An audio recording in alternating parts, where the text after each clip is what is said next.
მოგესალმებით, თქვენ უსმენთ ჩვენს პოდკასტს. მე თეონა გოგოლაძე ვარ.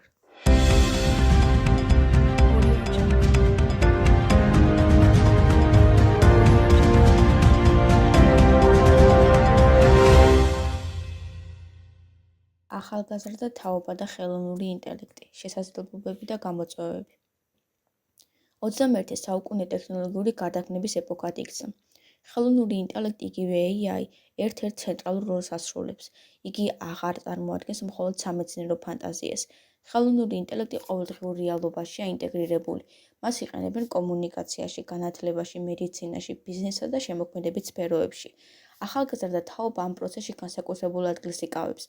ისინი არიან პირველი, ვინც ახალი ტექნოლოგიები არა როგორც დამატებითი ინდუსტრიები, არამედ როგორც ცხოვრების სტილის ბუნებრივი ნაწილი ისე მიიღეს. ხელოვნური ინტელექტი ახალგაზრდებს აძლევს უნიკალურ შესაძლებლობებს. სასწავლო პროცესში ინფორმაცია ხელმისაწვდომი ხდება წამებში, რაც ზრდის სწავლის ეფექტიანობას.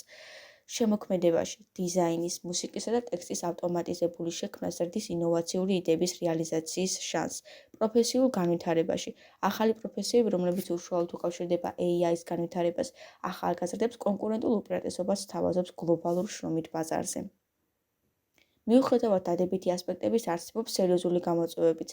პირველ რიგში ჩნდება საფრთხე, რომ ახალგაზრდები მეტად დაეყრდნობიან ტექნოლოგიას და ნაკლებად განივითარებენ კრიტიკულ აზროვნებასა და ანალიტიკურ უნარებს. გარდა ამისა, ავტომატიზაციის პროცესმა შეიძლება შეამციროს ტრადიციული სამუშაო ადგილები, რაც მომავალში დასაქმების სტრუქტურაზე მნიშვნელოვან გავლენას მოახდენს. ხელოვნური ინტელექტი ახალგაზრდებისთვის ერთდროულად წარმოადგენს როგორც შესაძლებლობას, ისე გამოწვევას. მათი მთავარი ამოცანაა სწორად გამოიყენონ ეს ინსტრუმენტი, როგორც განვითარების, შემოქმედებისა და განათლების გაუმჯობესების საშუალება და არა როგორც ფუნდამენტური უნარების ჩანაცვლება.